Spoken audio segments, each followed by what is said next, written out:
Halo teman-teman, perkenalkan nama saya Marta Sandrina Fohe, NPM 12180016.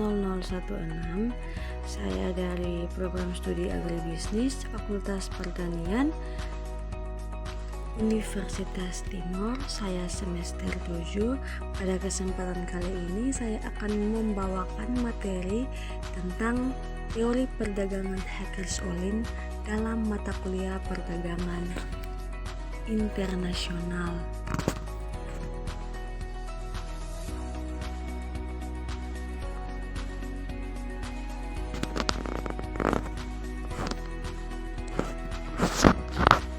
Teori Hackers-Ohlin.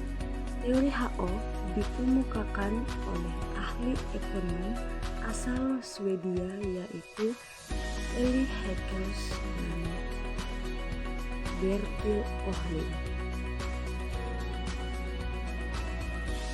Teori Hackers-Ohlin atau HO ini sering disebut dengan teori proporsi dan intensitas faktor produksi. Teori Hackers-Ohlin memiliki kesamaan dengan teori klasik, yaitu kedua teori ini menginginkan suatu negara untuk menghasilkan barang-barang yang memiliki banyak faktor produksi yang ada pada negara tersebut. Tetapi teori HO mendasar kepada proporsi dan intensitas faktor produksi yang dimiliki oleh suatu negara. Asumsi-asumsi teori Hackers-Ohlin. Terdapat 11 asumsi dalam teori HO. Yang pertama, hanya terdapat dua negara dan dua komoditi, yaitu komoditi A dan komoditi B, serta dua faktor produksi, yaitu tenaga kerja dan modal. 2. Kedua negara tersebut memiliki dan menggunakan metode atau tingkat teknologi produksi yang persis sama. 3. Komoditi A secara umum bersifat padat karya atau padat tenaga kerja, sedangkan komoditi B secara umum bersifat padat modal. 4. Kedua komoditi tersebut sama-sama diproduksi berdasarkan skala hasil yang konstan. 5. Spesialisasi produk yang berlangsung di kedua negara sama-sama tidak lengkap atau tidak menyeluruh. 6.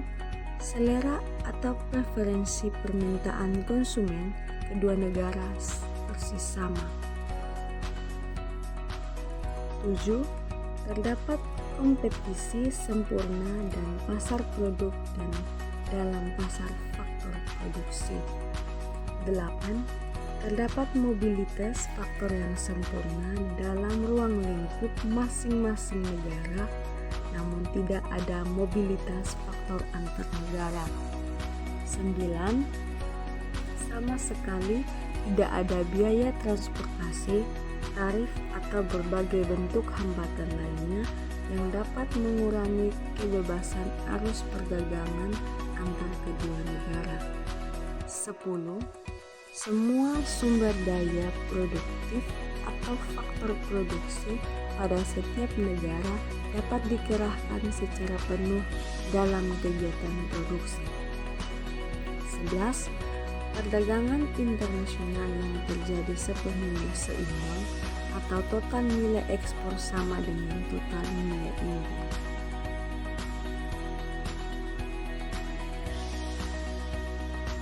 Terdapat dua kurva dalam teori Hackers-Ohlin, yaitu kurva Isokos dan kurva Isokwan.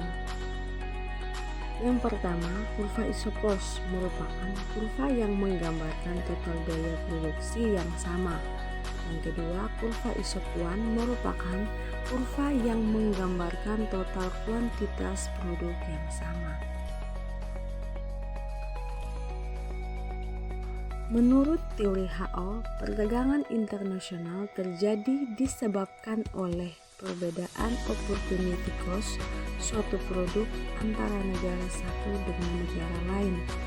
Pertukaran dapat terjadi karena adanya perbedaan dalam jumlah, proporsi, faktor produksi yang dimiliki atau faktor endowment masing-masing negara.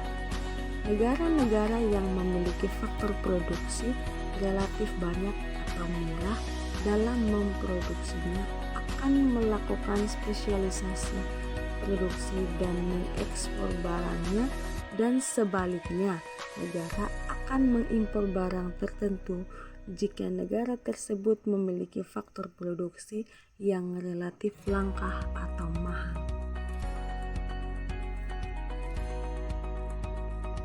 Teori HO menggunakan asumsi 2-2-2 atau dua negara, dua komoditi, dan dua faktor produksi. Pertama, perdagangan internasional terjadi antar dua negara, contohnya negara Indonesia dan negara Cina. Yang kedua, masing-masing negara memproduksi dua macam barang, contohnya pakaian dan handphone. Yang ketiga, masing-masing negara menggunakan dua macam faktor produksi, contohnya tenaga kerja dan kapital atau mesin. Sekian materi yang dapat saya presentasikan. Terima kasih.